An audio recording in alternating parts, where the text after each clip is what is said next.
Itong helicopter. So magandang tanghali po mga ka-BJ. Ayan na yung helicopter. Lumilipad po dito sa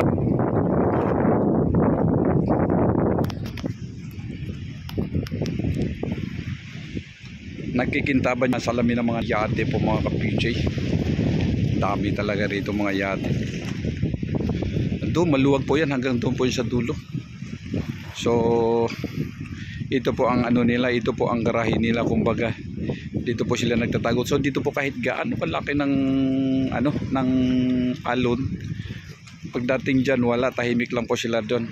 Kalmado po sila diyan mga ka-BJ. So ang kalaban nila lang diyan yung hangin, yun lang. Siyempre talaga yung hangin, hindi mo basta-basta anuhan niya, maharangan niya. Yung alon pwede, tulad nito sa tinatayuan natin. Talaga maharangan nila po yung alon, pero yung hangin hindi po mga ka-BJ. So mahal siguro ang bayad dito. Kung sa mga kotse na nga lang, mga ano talaga napakamahal na po mga ka-BJ, di ba? Pag may mga parking ngayon, may parking ngayon, magkano bayad ngayon, mga 3K. Depende pa sa area yun mga ka-BJ. So tahimik na tahimik po ang Manila Bay. Tahimik na tahimik po yung alon. Kalmado po yung alon po mga ka-BJ. So hindi po siya kalakihan, katamtaman lang. And then yung dumi ayan pa rin, medyo, so hindi na po siya gaano kadumi, hindi na po siya gaano maamoy, hindi po tulad ng mga nakarang taon, mga nung daan pa bago po si Tatay Digong umupo. So pag dito po tayo dito, naku po, sobra ang amoy, sobra. So ngayon hindi na po mga kabili dahil na ano na siya, na maintain na po siya, na medyo na ano na po, nalilinis-linis na po mga ka-BJ. So yun yung paligid, dito po yung paligid na Manila Bay na hindi po nasakop ng tinakbakan na dolomite mga ka-BJ. So yung dolomite nandoon po sa dulo. Iano natin sa iyo konti mga ka-BJ. Ayan, ayun po siya, yun po yung dolomite po mga ka-BJ. Yung kulay puti na yan. So tapos dito ayan po yung original na kapaligiran po ng Manila Bay. Kung nakita natin po sa pelikula or sa sine nung araw, ayan po. Kaso lang yung mga ano, marami na po nawawala, yung mga inyog dyan, wala na po, mga inano na nila, wala. So yung kagandahan nung araw, yung unique po, ang ganda nung araw ng Manila Bay, nawala na po yan. Napalitan na po ng A1. Talaga malaki na po ang ano, malaki na po ang pagkakaiba. Ayan, kahit yung mga building, ayan po mga ka-BJ, nakita po ninyo mga building.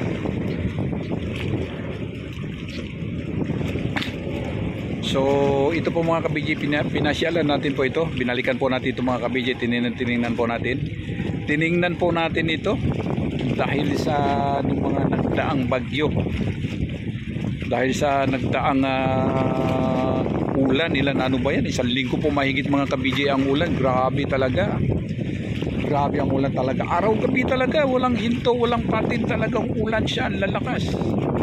So tapos yung hangin hindi gaano, kaya siguro yung dolomite po hindi nasira, dahil kahit nagulan siya, kung hindi po na hangin ang parating na lumalakas ang hangin, walang alon. So kaya siguro yan, kaya medyo na ano po, na safe po yung ano, yung dolomite po mga ka-BJ. Hindi po nawarak yung mga buhangin-buhangin diyan. Hindi po siya natangay.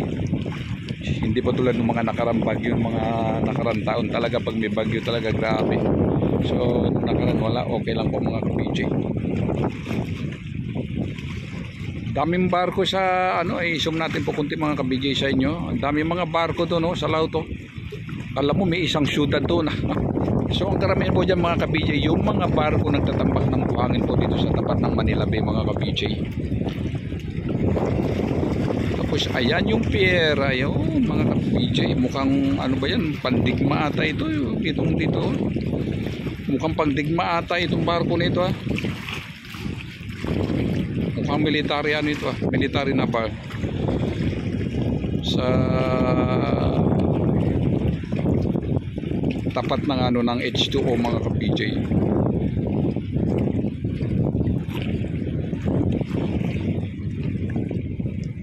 So ito po, meron dito na ano, may mga ano na damit nila rito.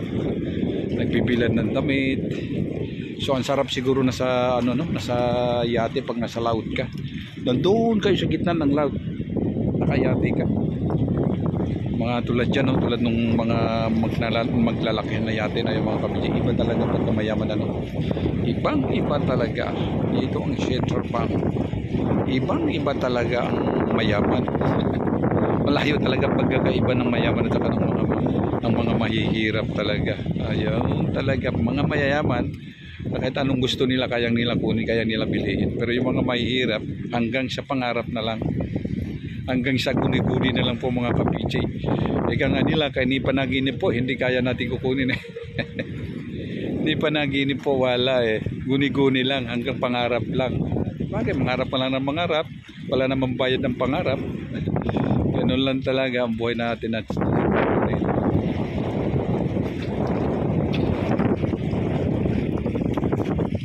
so dyan po sa bangka na yan, ayan, no? Sa mga bangka na yan, may mga tao pala dyan nakatira. Ano kaya nung naramdaman nila nung malakas na ulan ng mga nakaraan, dahil ang liit na yun, turda lang po yung mga ka-PJ.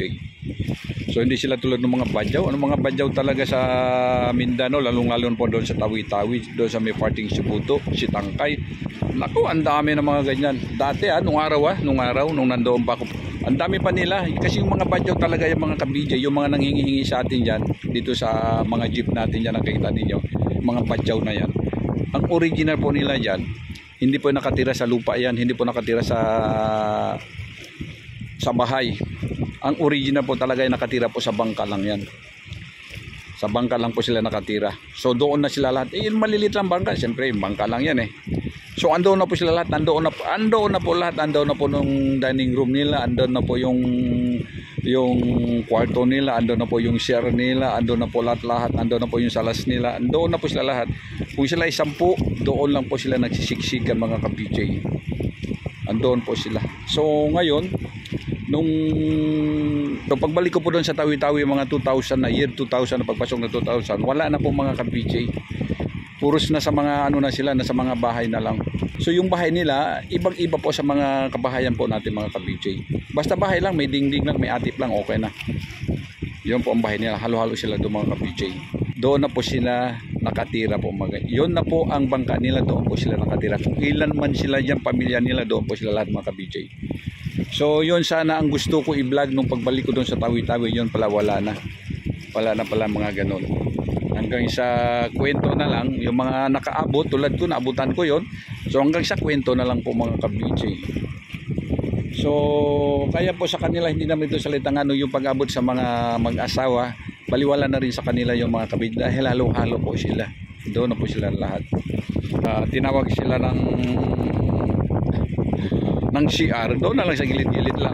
Tutuwat na lang mga ka-PJ. So mga ka-PJ, hanggang dito na lang po. So ito po ang inyong kapanlingkod, ka-PJ Benjasid. Maraming salamat po sa inyo lahat. Pagpalain po tayo ni Lord. God bless po.